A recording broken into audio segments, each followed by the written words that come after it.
오늘도 레위기 말씀으로 우리 주님 말씀 묵상하겠습니다. 오늘 말씀은 레위기 22장 17절에서 33절 말씀입니다. 이 말씀으로 거룩한 주님을 바라보는 것이 거룩의 길입니다 라는 제목으로 말씀 나누고 싶습니다. 오늘 말씀은 하나님께 드리는 제물의 조건에 대한 것입니다. 제사장의 조건도 흠이 없어야 하지만 제물의 조건도 흠이 없어야 합니다. 둘 다 모두 흠이 없어야만 제사가 하나님께 연락된다는 것을 보여주고 있습니다. 그런데 예수님은 바로 제사장이면서 동시에 제물이셨습니다. 예수 그리스도는 흠이 없는 대제사장이시면서 친히 흠이 없는 제물이 되셨습니다. 예수님은 죄인인 우리를 위해서 흠없는 제물로 하나님께 드려졌으므로 우리가 구원을 얻게 되었습니다. 그런데 예수 그리스도가 아닌 그 어떤 제사장도 그 어떤 제물도 흠이 없을 수가 없습니다. 오직 하나님의 아들이신 예수님만이 흠없는 제사장이요 흠없는 제물이 되셔서 온전한 구원자가 되십니다. 그러기에 우리가 할 일은 이 온전한 제물이신 또한 온전한 제사장이신 예수님을 의지해서 하나님께 나아가는 것입니다. 우리 인간은 결코 흠없는 제사장이 될 수도 없고 흠없는 제물이 될 수도 없습니다. 우리는 어떤 공로로도 결코 하나님 앞에 나아가지 못하는 죄인인 거죠. 수많은 종교들은 인간의 힘으로 신에게 나아가려고 합니다. 불가능한 시도인 것입니다. 그러나 우리는 오직 흠없는 예수 그리스도를 의지해서 하나님께 나아가게 되는 것이죠. 그런데 우리가 구원의 조건으로 우리의 거룩을 내세울 수는 없지만 그러나 우리는 구원받은 백성으로는 거룩해야 합니다. 흠이 없어야 합니다. 우리는 거룩에 힘써야 합니다. 그런데 거룩의 길은 바로 거룩하신 주님을 바라보는 것입니다. 여러분, 바라봄의 법칙이 있습니다. 바라보는 대상을 닮는다는 것입니다. 마음에 들지 않는 부모도 계속 바라보면 그 부모를 닮는다는 것이죠. 그러므로 우리는 거룩해지기 위하여 매 순간 주님을 바라봐야 됩니다. 그래서 우리가 누군가를 미워하고 비판하는 것은 어리석은 것입니다. 미워하고 비판하는 대상을 자주 바라보기 때문에 그렇습니다.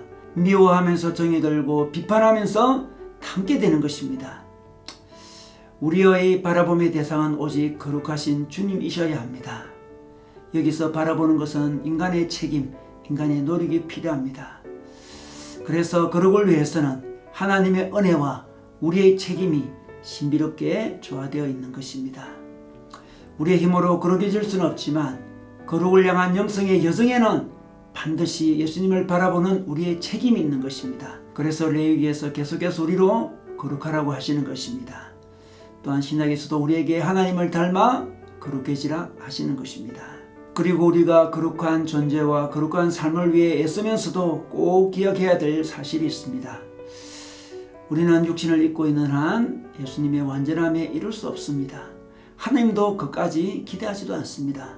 그래서 중요한 것은 그러한 거룩, 그러한 완전함을 위해서 끊임없이 달려가는 우리의 자세인 것입니다.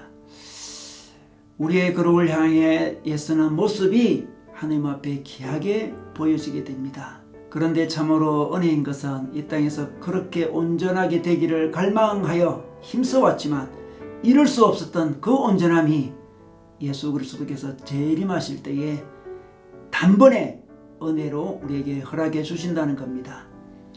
우리는 예수님의 재림할 때에 그분의 은혜로 단번에 점도 없고 흠도 없이 완전해질 것입니다. 그래서 우리는 주님의 재림의 날을 그토록이나 갈망하게 되는 것입니다. 거룩을 위해 노력하는 자는 재림을 기다리게 되는 것입니다. 그리고 또한 우리의 거룩은 단지 우리만을 위한 것이 아닙니다. 거룩은 바로 우리의 이웃을 위한 것입니다. 우리는 예수님을 따라서 제사장도 되고 제물도 됩니다. 우리는 흠없는 제사장 역할과 제물의 역할을 해야 됩니다. 그래서 하나님과 관계가 끊어진 이웃을 하나님과 다시 연결해주는 역할을 해야 됩니다. 제사장은 자기만을 위해 사는 사람이 아닙니다. 하나님과 이웃을 위해 사는 자입니다. 제물도 하나님과 이웃을 위한 제물입니다. 이것이 바로 우리의 정체성이죠. 우리는 제사장이요 제물입니다. 이것이 바로 우리가 구원받은 목적입니다. 그러므로 우리는 제사장으로 제물로 거룩해야 됩니다. 거룩할 때 우리는 제사장과 제물의 역할을 제대로 감당할 수 있기 때문에 그렇습니다. 오늘도 예수님의 재림을 기다리며 온전히 거룩한 예수님을 바라보므로 더욱 거룩한 제사장, 더욱 거룩한 제물이 되도록 애쓰는 하루가 되기를 주님의 이름으로 축원합니다.